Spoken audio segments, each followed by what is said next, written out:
afternoon, everybody. Welcome to the last of the sessions that we're running this week. We have been hosting a whole week of webinars on modern slavery and the due diligence, and the first 4 days were very, very heavily influencing processes, procedures, what we need to think about from an organisational perspective. But today is very much about how modern slavery fits in with everything else that you as businesses are worrying about. Modern slavery isn't the only thing that we need to think about, definitely.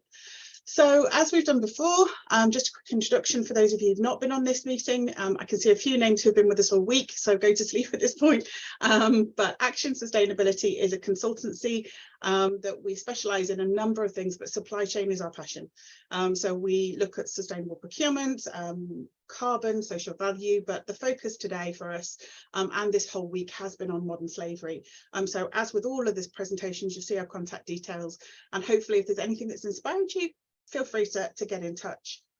The way that we've developed this week is very much about really giving you insights into elements that are contained in the new British Standard, BS 25700, excuse me, that cough is not going away, and everything that we've gone through over the last sort of four days really is designed to try and help in that space.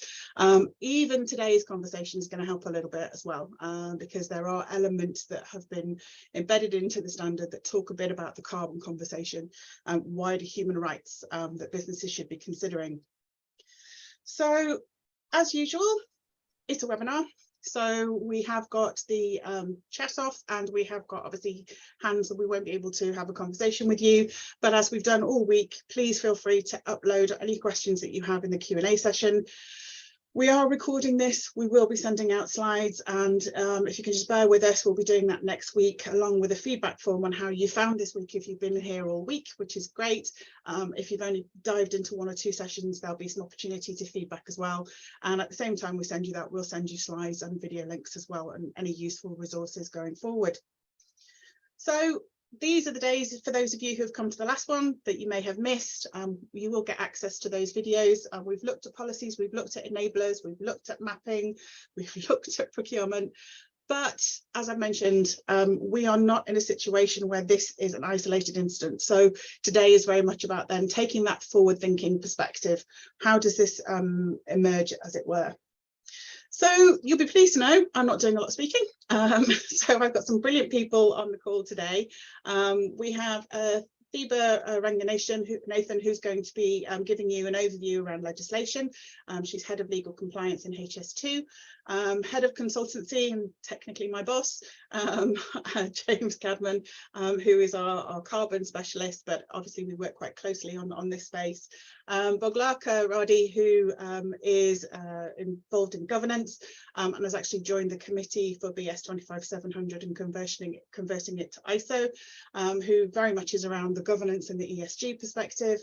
And Zoe Matzel, who is the Deputy Director for MOJ, who is responsible for procurement in a lot of the core services. And we've had huge conversations and long conversations around how modern slavery is part of those sustainability considerations, the interdependencies within those spaces. So that's your panel for today. And the premise is simple. Whether we like it or not, this is not easy. And the reason this isn't easy is because we cannot look at this in isolation. I came across this brilliant quote on my Human Rights Masters course recently, where I heard this quote relating specifically to equality and diversity, but it resonates really well for me for sustainability. One of the challenges we have in dealing with modern slavery is it's not a single issue. There are connected issues. We do not live single issue lives. So for me, that's the premise of today. How do we start to get to think about modern slavery alongside all those other areas and start to think about how we balance it alongside the other priorities that businesses have to think about? So without further ado, I'm going to stop sharing my screen and I'm going to introduce you to Thiba, who is head of legal compliance in HS2. And Thiba, I'm going to start with a question from your perspective. Obviously at SDS and HS2, you've got a lot of compliance issues that you need to think about. So can you just give a bit of an overview on what you think, what you've done within SDS, but also what you think the emerging legislation picture looks like for businesses, what they need to be looking out for? Yeah, so I was going to run through some slides. Thank you for that intro. So I'm Head of Legal and Compliance, as Helen said, at SCS Railways. So we form, in essence, the London Tunnels section of HS2, and it's an unincorporated JV, which means it's 3 companies that have come together to deliver on that section, and it's Skanska, Costain, and Strabag, and we have joined forces in essence to deliver the London tunnels. So we have been looking at modern slavery quite closely, and it was probably about 18, 19 months ago, we formed a modern slavery committee in partnership with the Gang Masters Labour and Abuse Authority. And because we were starting our journey, so those are just a little bit of background then in terms of HS2, and achieved notice to proceed then into stage 2 in April 2020. So fairly soon after there, we contacted the Gang Master Labour Abuse Authority, formed our modern slavery committee with them, and also with our labour suppliers, so that we could quite actively start talking about the issue and how we would tackle, and ensure that we were risk mitigating against this. So we have been on a journey, is just what I wanted to stress. And before I go into really why we've done that, this was very much triggered by the legislation. So, why did we contact the Gang Masters Labour Abuse Authority? Because we recognise within construction, we potentially are a risk of modern slavery, because we're heavily reliant on outsourcing and subcontracting. We've got pressure is placed on our delivery teams. It's very labour intensive, and we've got low skilled migrant workers. So together with our modern slavery committee, we were able to train our staff in terms of spotting the signs of modern slavery, and I've put them here, which I'm sure you've gone through this week, but it is the usual, evidence of workplace being used for accommodation, workers being distrustful of authority, unease or unkempt or malnourishment in workers, signs of psychological trauma, etc. And we've also got, whistleblowing helpline to support and ensure that people step forward to speak up. But we're also mindful at the same time, through those discussions with our labour suppliers and Gang Master Labour Abuse Authority, that the criminals change their business models as well. So what is there as the warning signs of modern slavery today will change as sophistication is there in those criminals. So that was the start of our journey. What triggered it was really, so we looked at the Act basically. So it captures covered organisations with 36 million or more in terms of annual turnover.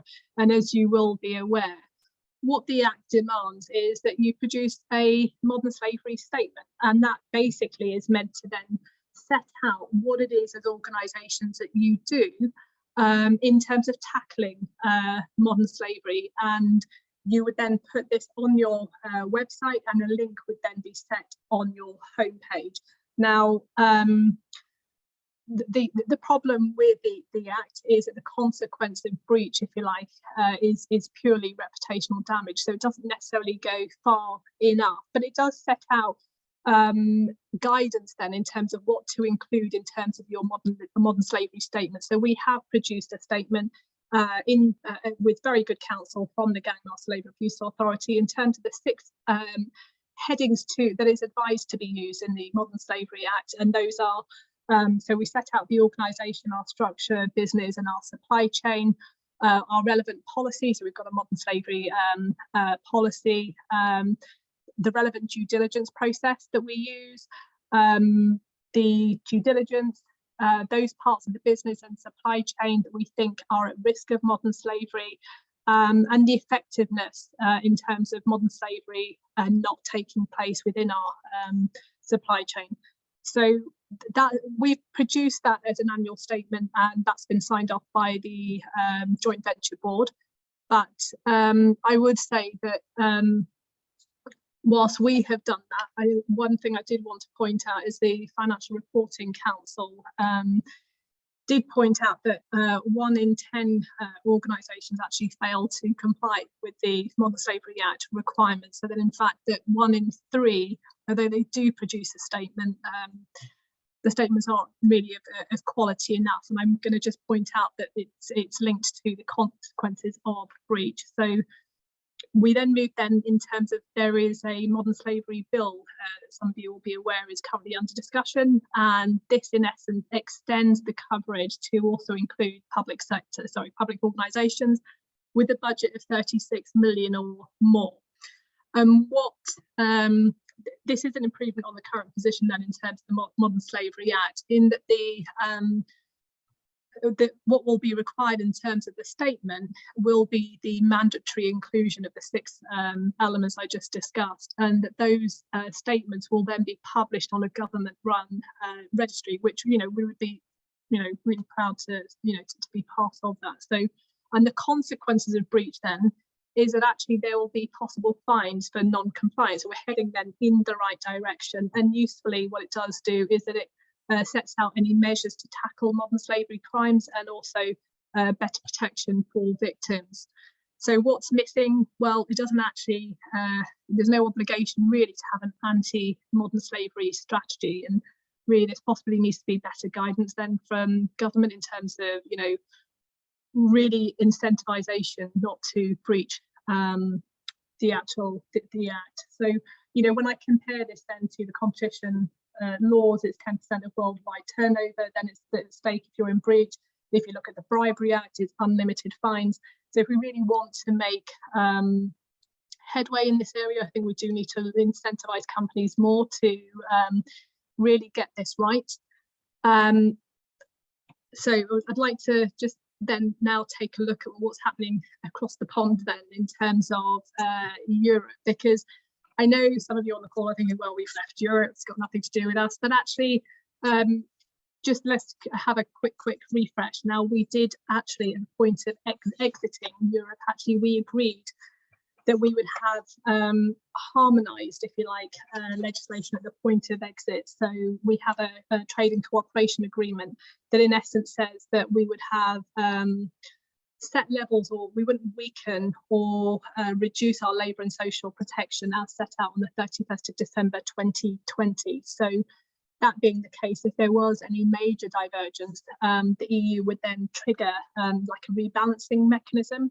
So with that in mind, then I just wanted to point out the new regulation that's currently being proposed as at September 2022 by the European Commission. And what this is proposing is that economic operators are in essence prohibited from placing or making any products available, import or export, to the European Union through forced labour.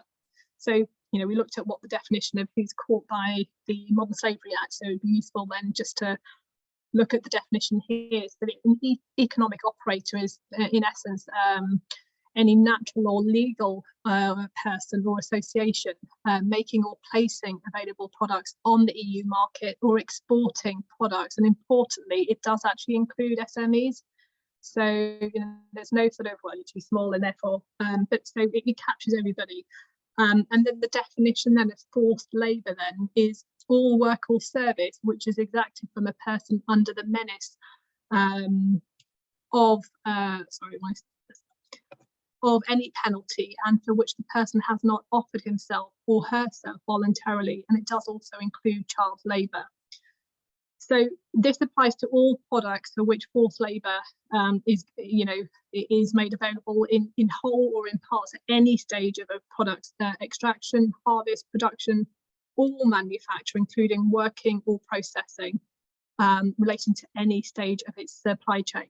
This is hugely important to us then in terms of the type of work that we do here at STS as part of the HS2 London tunnels, because it could have far-reaching consequences, particularly if, as we've agreed that alignment then with the EU. So I've just put up on screen then in terms of what we've done so far, but stressing that actually there is so much more that we need to do in terms of our journey, particularly looking in terms of where legislation, etc., it will go when we look at what's going on across the pond. So as I've said, we've got the modern slavery committees. We're part of the supply chain business school, and we take our supply chain with us in terms of, as we raise awareness of our supply chain as well. We continue to work with the GLAA.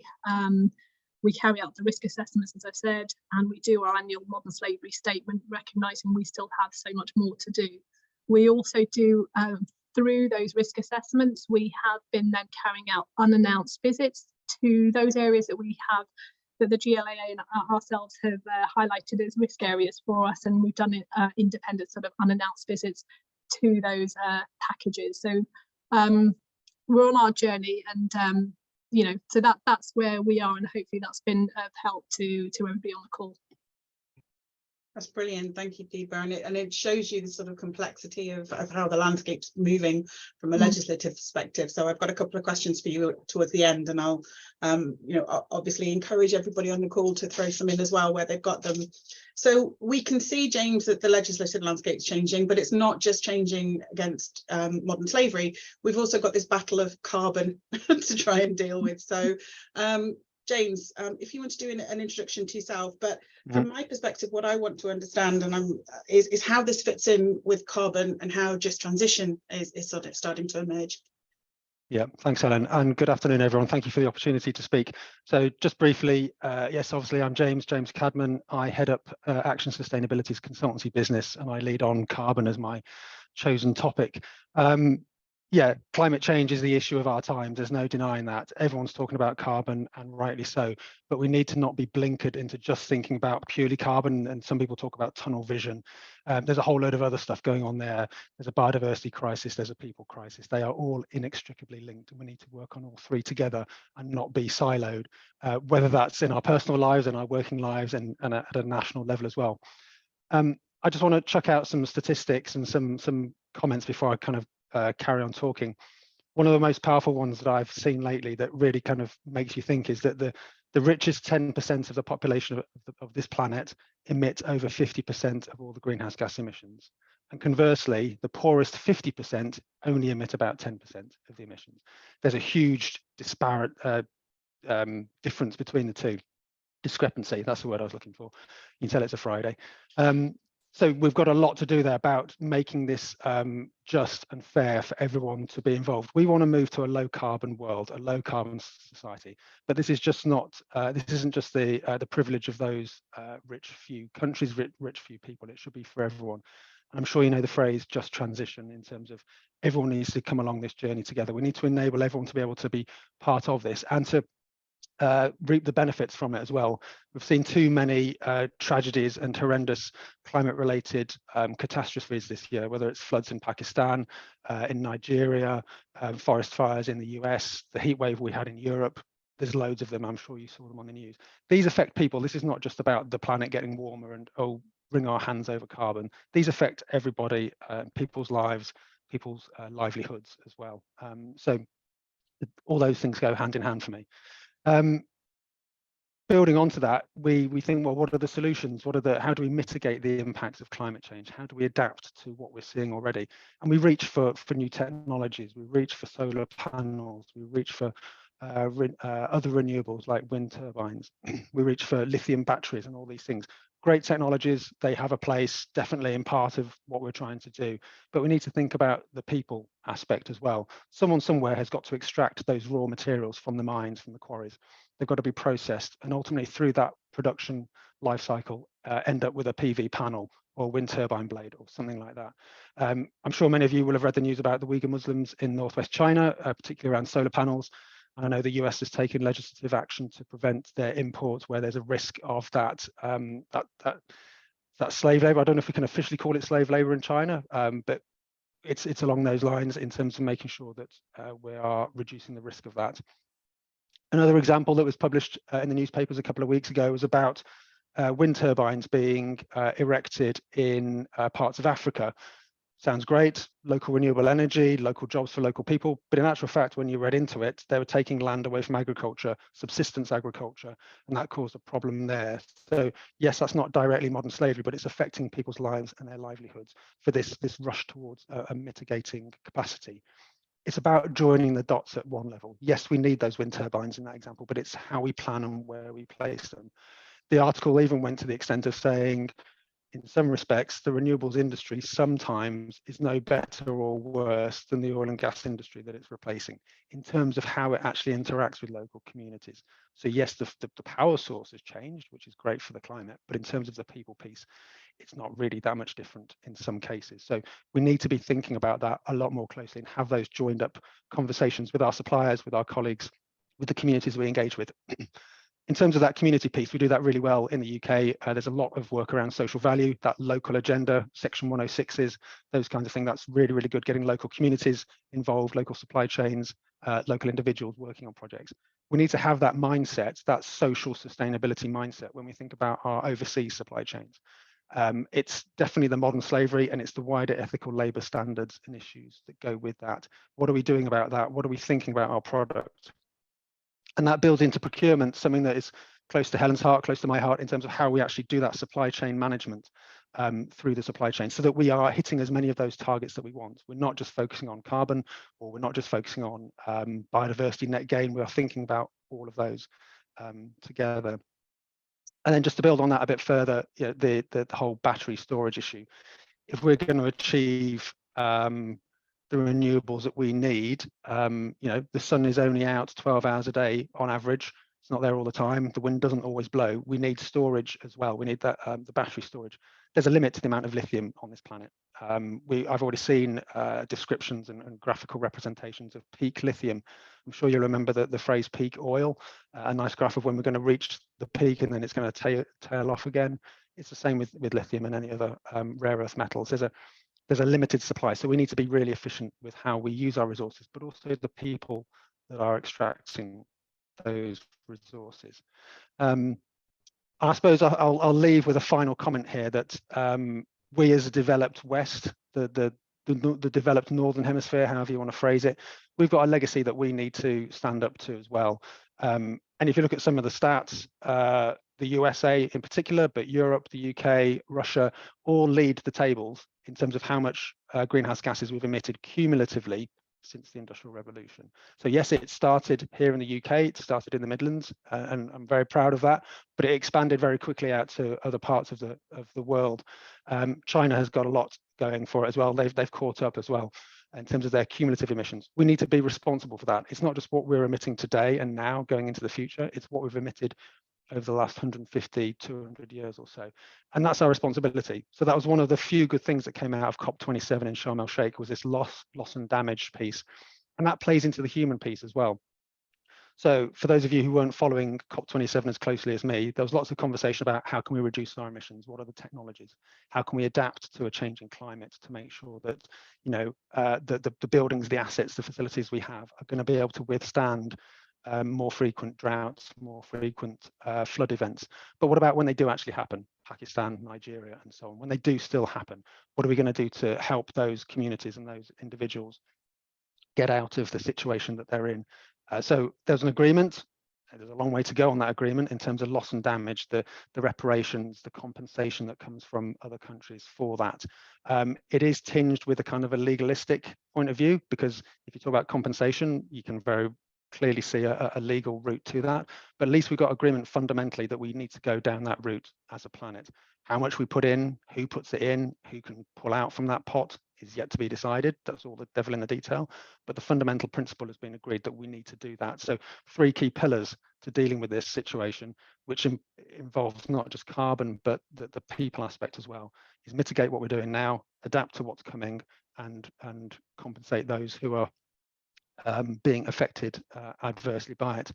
Because if anything, climate change is going to be, it is the driver for more exploitation, unfortunately.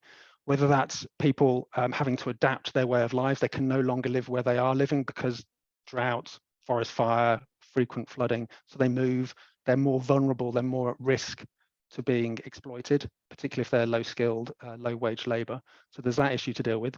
And then that can be a double whammy, that they're attracted into industries which are purported to be supporting climate change benefits, but they're just not having the right oversight to them. So I think that's enough on that from me. But in summary, it's just pulling those things together and making sure we have a coordinated approach to this. Brilliant, thanks, James. I think it was the Pope that actually declared the climate crisis as a human rights crisis. So we're starting to see that emerge more and more now as people start to think about it. And I think one of the statistics, and correct me if I'm wrong, is that we will see 350 million people displaced by 2050. They will not be able to live in their homes anymore. They will not be able to live. So as we start to worry about migration and the few thousand that are coming into the UK, we need to take a more responsible approach to thinking about how we help those that generally can't live where they are. And if you want an interesting case study, go and to the people who are listening, go and research blood bricks. Or send you some links, and that's a really good telling indication of how farmers in South Asia are no longer able to farm because of the impact of climate change, and who are fundamentally having the debt they incur by not having businesses that thrive, by kiln owners who then exploit them to the point of suicide or depression or really significant health and safety breaches. And the debt bondage that happens in South Asia is generational. So death doesn't even release them from the debt bondage. Their families pick up the debt and then they end up in those situations. So huge link there, brilliant one from James. It's the Uyghurs is something I can talk passionately about for a really long time, but that's not the only instance. There's huge instances of those around. Thank you, James. So I'm going to go to Zoe next. Obviously, we've had conversations around this, and modern slavery is about vulnerable. It is about individuals who need help in that vulnerability space. But it's not just even climate change, it's sustainability. There are other issues that we can actually do in that prevention space that help address these issues. So Zoe, do you want to do a bit of an introduction and talk us through your thinking in that area? Yeah, thank you, Helen. And what James was just talking about, I'm going to touch on actually in a little bit more detail and a more from a procurement perspective. So hi everyone, I'm Zoe Matzel. I'm Deputy Director in Government Commercial Function, and I work with the Ministry of Justice. I've got a team who face directly into our prisons, so we procure goods, mainly commodities, for our 82,000 prisoners we've currently got in our custody, and it's growing on a daily basis. A bit of background about me: I'm not a career civil servant. I joined the civil service in 2015, following 20 years working in private sector, and I've worked in a variety of roles in different sectors, always in commercial, always in procurement. But I've worked in automotive, I've worked in merchanting of plumbing and heating, and I've worked in financial services. I'm quite long in the tooth in procurement as well, so I've been working in procurement for well over 27 years, I think it is, something like that. So but the social impacts and sustainability impacts were never really a priority when I first started, and as a buyer coming into procurement, you were always pushed against the priorities being the 5 R's: the right time, right place, right quantity, quality and price. But in recent years, and it's fairly recent years, procurement really has matured.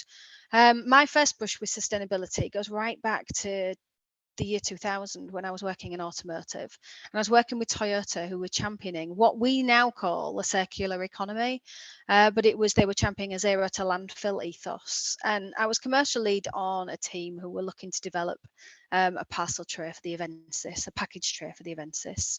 And we had some real challenges over the raw materials, where they were coming from, how they were manufactured, the packaging and what we could do with it, the production techniques, which meant that it was really, really difficult for us to be able to recycle and to separate.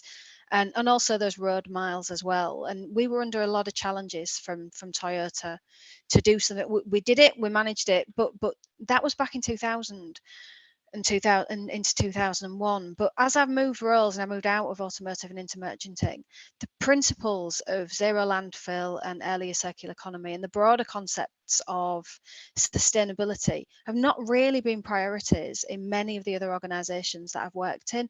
And I think as major procurers, that's quite a challenge and quite telling in sort of seeing where we are now and why we are where we are now. The effort, I mean, despite best efforts, price has maintained a position as the measure by which procurement either passes or fails, which is quite a challenge. So bear with, I just need to get my words. So at the MOJ, as I said, I've got a team of circa 30 commercial professionals. It fluctuates because I do have some interims in my team. We procure a wide range of products from across the globe.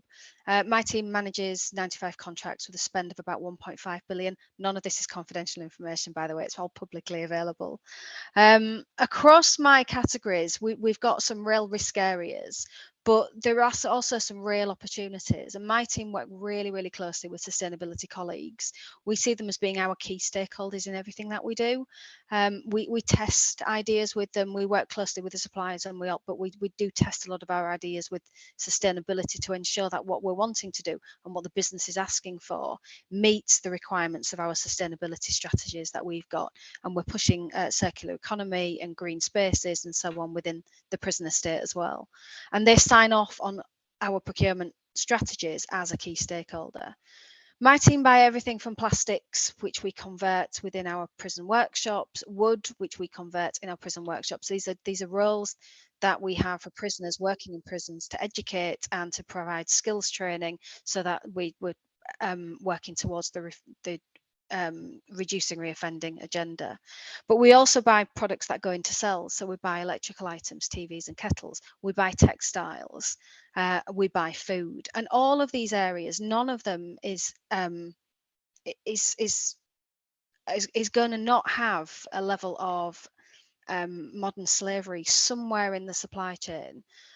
And it's imperative that we consider the risks associated with each procurement, and my team are always sort of thinking about what those risks might be and mitigating actions as far as possible. Category strategies will always include all of my category strategies, and I've got 5 because I try and bunch stuff together as best I can, depending on the market and the customer. But they all include supply chain risk, and that's not limited to the main suppliers that we contract with. It goes right down into tiers 2, 3 and 4 of the supply chain. We make sure that we've got supply chain entity disclosure within all of our contracts, where we know that there's a known risk. Textiles is one of those areas where we know there's a risk. We know there's a risk with dyeing. We know there's a risk with slavery in the picking of the raw product. We know there's a risk in some of the sustainability and some of the environmental impacts within those supply chains. So we try and have an understanding as to who's being used through the supply chain, so that we've got visibility of that. And then those risk profiles within those category strategies go into the procurement strategies, support the procurement strategy as it goes through our governance process, but also helps educate a lot of the suppliers that we're working with as well, because it's not just about my team, it's about making sure that we can educate the suppliers and we can improve these markets as we go through, because we work to standards that are set with the public contracting regs, but we've also got the Social Value Act and we've got the Modern Slavery Act. And we have recently, well, fairly recently, it's put in the last 2 to 3 years, it's fairly recent for government, we've implemented a mandated approach to social value and modern slavery and sustainability in our evaluation of tenders and bids, to make sure that a minimum of 10% is allocated to that. Not a consideration, but we've actually got KPIs having to be built into contracts. We've got evaluation which looks specifically at elements related to modern slavery, social value and sustainability. I'm going to pick up on a couple of the things that James said, actually, Helen, if I may, because we've got the particular recent example of solar panels. My team don't buy solar panels, but the Ministry of Justice bought solar panels to go onto the roofs of all of our prisons for the purposes of reducing our energy bills, and the current climate is quite a challenge for us. However, our Deputy Prime Minister, who's also our minister, is our Justice Minister and Secretary of State, Dominic Raab, had already raised his concerns about modern slavery in the Uyghur communities in the Xinjiang province of China, and as a result has prevented us from installing these solar panels because of his concerns over this modern slavery and the forced labour camps in the production specifically of silica sand, which is a main component which goes into the manufacturing of solar panels. That aside, this has then led to other projects which have been held up as a result of not being able to demonstrate that we've sufficiently delved into the depths of the supply chains to be able to assure our ministerial team and our risk teams that we've got certainty over the provenance of many of the products that we're working with. So a recent example is X-ray baggage machines. They go into prisons. They're used for X-ray and baggage of staff and visitors. We failed on that procurement because of an abnormally low tender originally as a result of concerns over bid rigging, but also we've had issues over component traceability, a lack of visibility, suppliers not sharing with us information which would allow us to check the provenance, assure ourselves before we could complete the risk piece. Again, none of this is confidential. It is public information. We have, I've got a uniform contract where we had concerns over the living and working arrangements of suppliers at tier 2 and 3 in China, whereby they weren't able to take annual leave, they were working 20-hour days, and so a visit into China was the only way that we could resolve some of the issues. Again, the concerns continue. There's nothing we can do without having somebody on the ground to prevent or to assure ourselves that this isn't happening, because it takes so long to be able to get into some of these countries. But there are things you can do through third-party auditing and so on to assure yourself. Whilst we haven't suffered any concerns with sustainability or modern slavery, particularly over fruit picking, there have been concerns over modern slavery in fruit picking in the UK and vegetable picking in the UK, where we've had slave masters and slave gangs contributing to products which are then going into the food chain. So we make sure that we're not just looking at those higher risk areas such as China, India, Bangladesh. We are actually looking at the UK as well. And James touched on it, and I don't know whether or not this fits into the greenwashing area, but I buy the fleet, and there's a push at the minute for the government to move all of our vehicles from being traditional fuel to battery electric vehicles. But one of the big issues with this, and one of the issues which I'm pushing back into the office, that's pushing this this activity, is that, as James said, there is a limited amount of cobalt which is going into these batteries, and it's not just the limited amount; it's the way in which this cobalt is being mined. There are slave masters within the DRC, so in the Congo, where this is being mined, there's damage to the ocean surface where it's being mined on the ocean surface. And we also have to remember that in the majority of cases, these batteries are not recyclable, or not all components within these batteries are recyclable. So we're doing all of this damage and we're not actually able to then reuse and recycle. So it doesn't fit into that circular economy piece. I feel like a prophet of doom. I'm sorry, Helen. But there's so much that we have to, I mean, my team work really hard to ensure that they're satisfying all the regulation requirements. And we've got standard practices to dive into tier 4 if we need to on our supply chain, so we can provide assurance that we've satisfied ourselves that we're minimizing impacts where we can, both sustainability, environmental and modern slavery. But I think most of all, we just need to make sure that we're being considerate in our purchasing practices.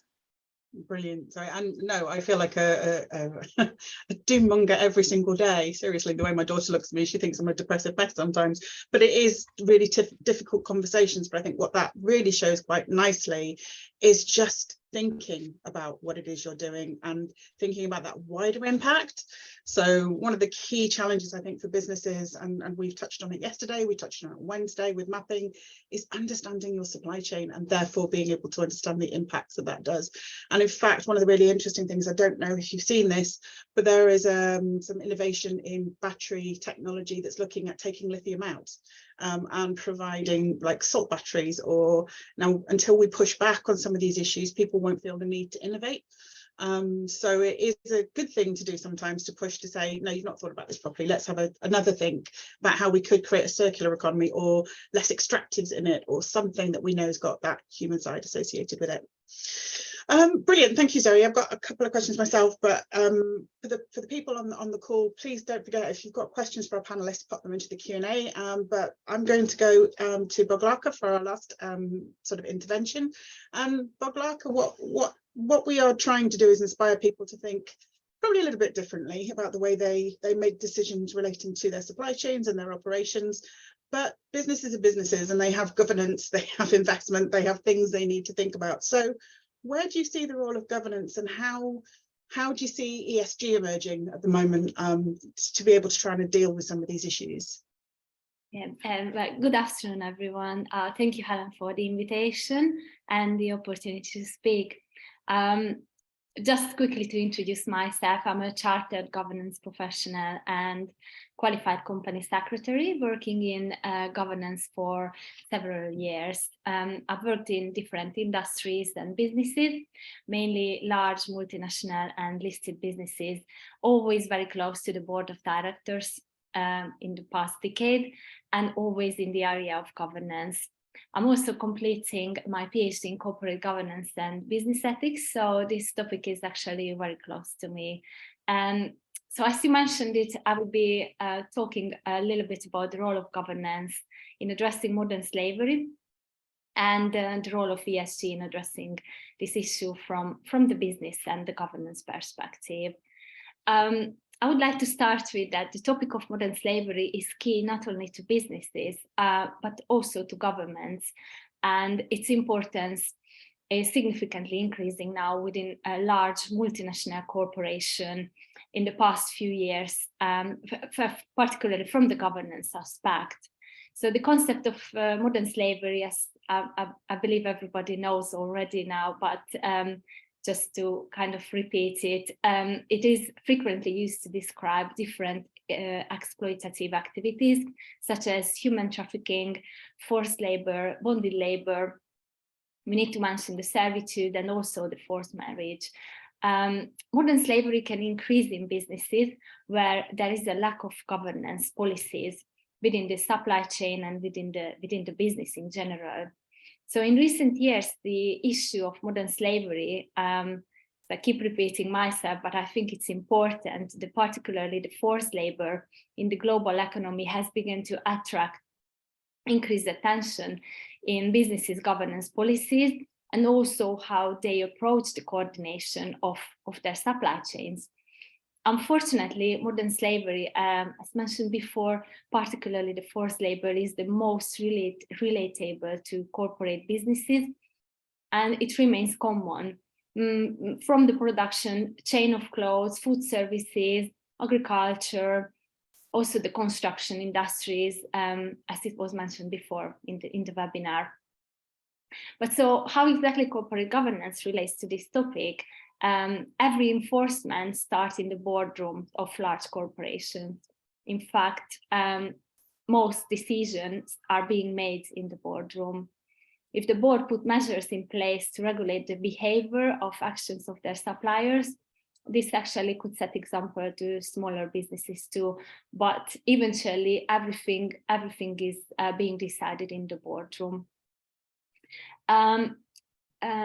Now that I mentioned suppliers, I just would like to mention the global supply chains too. I know it has been mentioned before in the webinar, but I think it is really important, and I would also like to highlight it, that modern slavery is hidden in business supply chains.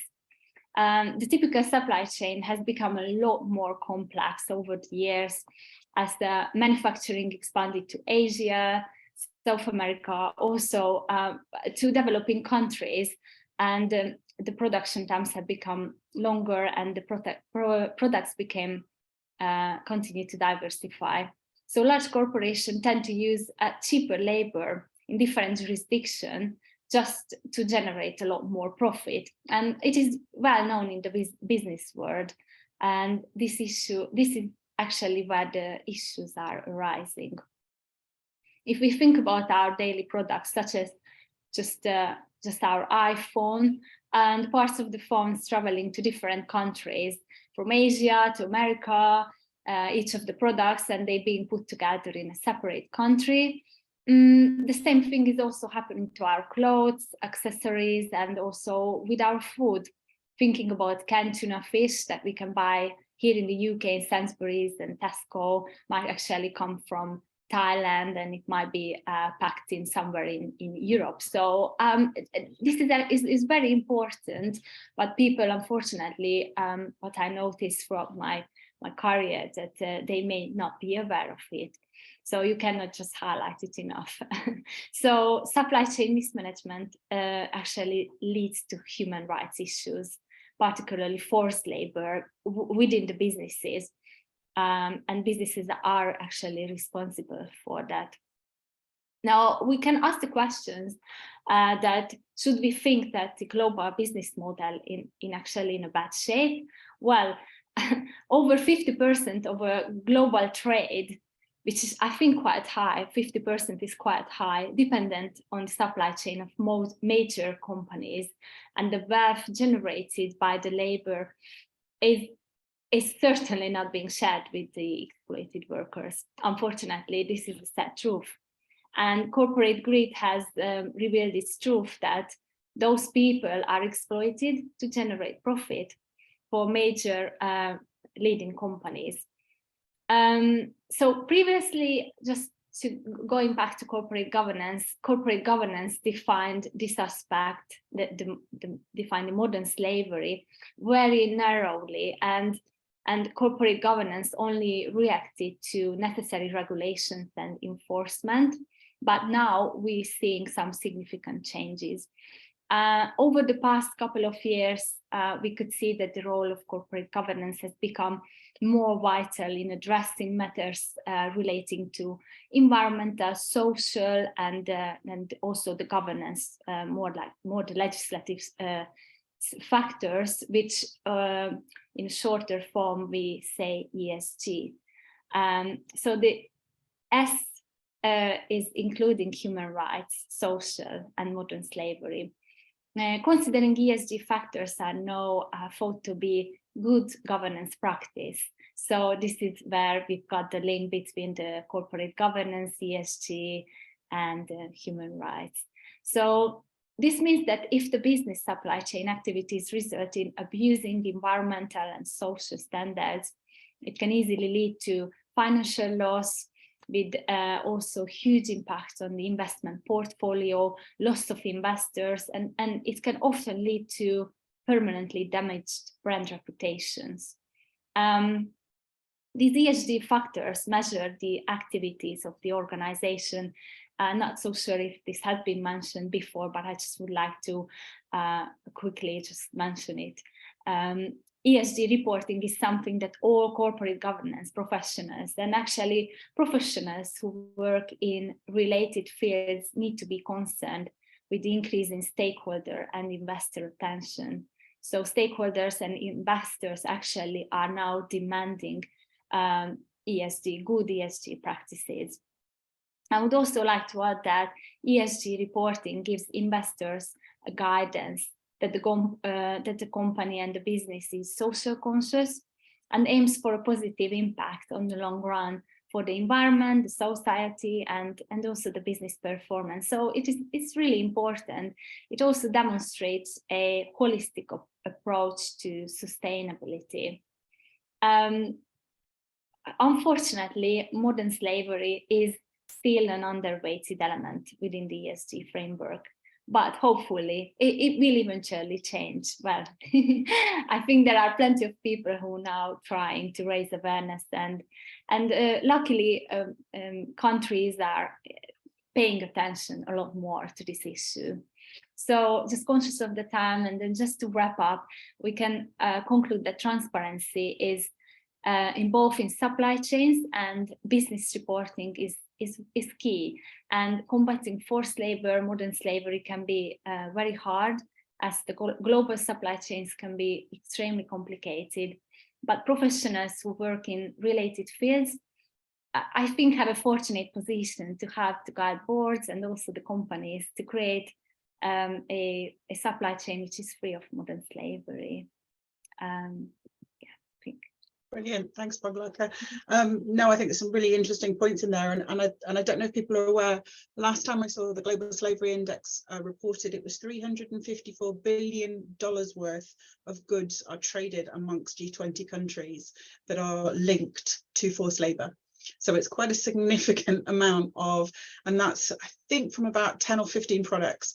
Fish, you've mentioned, bricks, commodities that we trade on a regular basis.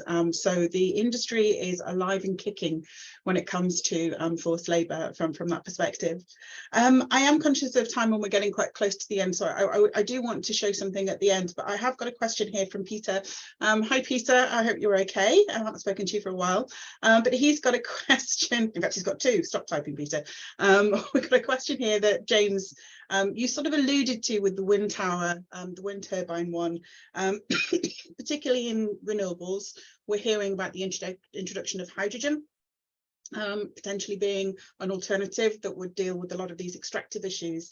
Do you think anyone's really got a handle yet on the human rights capacity of alternatives to the alternatives, if that makes sense? Do you think people are starting to at least pay attention and think a bit more holistically now, would you say? For me, the simple answer is no when it comes to hydrogen in terms of labour standards, ethical labour standards. It has not been mentioned anywhere. I've not heard anybody talk about it. The issue at the moment is whether we go for blue hydrogen or green hydrogen. And for those of you on the call who are not quite aware of that, blue hydrogen is generally made from fossil fuels. You're just kind of doing some extra processes to it and hopefully capturing the CO2 out the back of it to make the hydrogen, or preferably green hydrogen. As the name suggests, it's more renewable, and that's where you use renewable energy to electrolyze seawater, to turn the seawater into hydrogen and oxygen, and then you can use both of those gases. I don't perceive there being the risk of labour standards in the same extent that we've talked about earlier about cobalt and lithium and other conflict minerals from the DRC and other parts of the world. But that's not to say that there won't be labour standards there anyway. We heard the example earlier about fruit picking. You know, it can be in any sector at any point. So we do need to be aware and have all our good due diligence there. But in terms of the actual production, a lot of it is very kind of at the high tech end, and you'd hope that there'd be less risk. The issue at the moment is how we actually use that hydrogen, whether it goes into fixed facilities such as steel, cement, fertilizer production facilities, or does it get used in vehicles, or does it get used in housing, for example? It's coming, but it's still a few years off. It's one of those things where people say, oh yeah, it's 5 years away. 5 years will come around very quickly. Yeah. Brilliant. No, thank you. And I think one of the key things that I've seen is I heard somebody that I speak to talk about their approach to eliminating the issue of due diligence needed for solar panels was to buy ground source heat pumps. So whatever you do, you need to have due diligence in place, because we just don't know what's involved in that. And if anyone's watching the World Cup, it's the due diligence to know what you're going to get. There's a real good case study of what's hitting FIFA between the eyes right now when it comes to human rights. I have one last question. This is for yourself, Bablaka. This is relating to, I mean, ESG I hear a lot. I hear the term woke quite a lot in this space as well. And there is a bit of a battle at the moment against ESG going on in boardrooms. Would you say you feel the battle's being won, however, against that sort of more traditional approach to minimising sort of detail in modern slavery statements? And if you think it's sort of a battle at the moment, have you got any tips on how to try and win the hearts and minds of maybe some of the legal community or the legal leadership who just go, well, the legislation just tells me I have to do a statement, that's all I need to do? Have you got any advice on that? Well, actually, like I said previously when I was talking, that it is really important that the board makes the right decision. So you can have plenty of great, amazing, well-qualified professionals in your business who want to do the right thing, who want to do a great job, who know how to comply with all the legislation, all the laws. But if the board doesn't make the right decisions, then you know, yeah, it doesn't get anywhere. It doesn't go further down. So unfortunately, it does go back to the board. It does go back to great, educated, you know, people who are leading the business, whose heart and mind in the right place. And that's my experience as well. Fortunately, unfortunately. No, that's brilliant, Bablaka. And I think I'd ask the same question to Theba actually then, because obviously you have that legacy, that legal lens. How you're talking to some of the senior teams in your organisations, are you seeing a better educated leadership in this space, or are they still very much, no, it's compliance? No, they are getting better educated, but as I said in the earlier part of the presentation, that they are incentivised by monetary factors, and so the sanctions need to be aligned to where we need to be. So, as I said, the competition breaches are 10% of worldwide turnover. Breaches in terms of the Bribery Act are unlimited fines.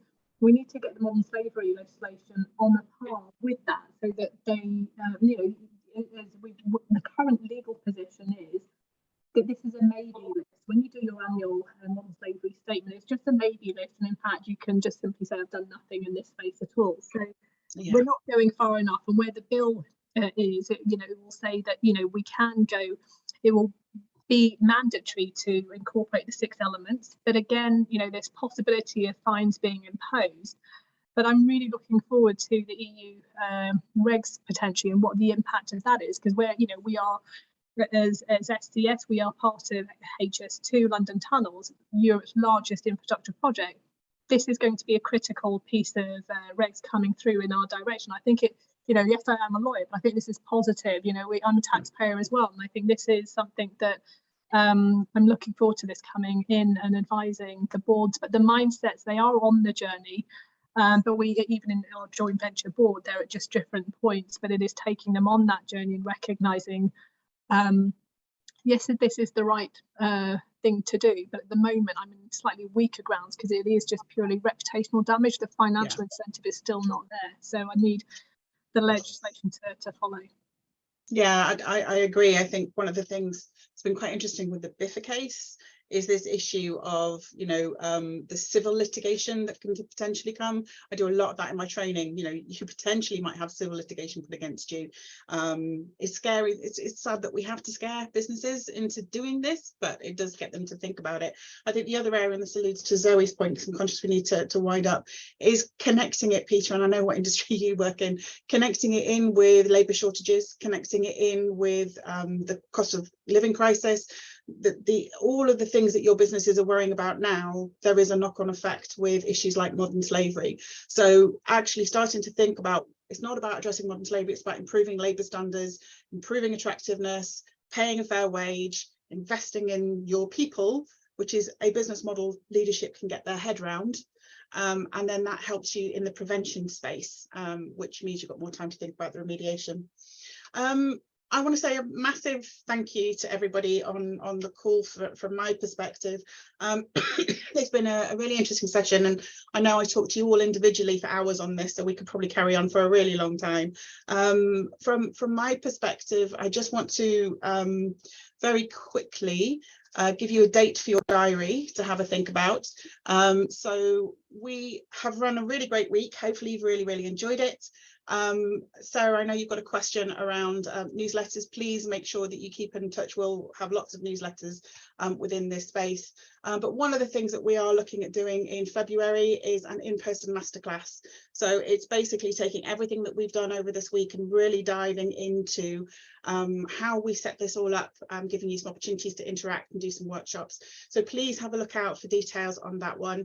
And I'm going to leave you with, today is the 2nd of December. It is the International Day of the Abolition of Slavery, marking the UN's declaration against trafficking. So everything we've done this week should be really getting you to think about what activity you could in place. And if there's one thing you do, just check one thing, have a look at your Christmas presents, have a think about maybe some of the impacts, and raise awareness, go and talk to some people. It is a journey. That cliche, it's not a sprint, it is not a compliance issue, it's a journey that we hopefully would inspire you to have a look at. And on that really quite depressing note, I hope you've enjoyed the week. We'll send you the slides, and happy Christmas, I suppose. So that's a bit more cheerful, isn't it? Happy Christmas, everybody, and keep in touch. Thanks, everybody.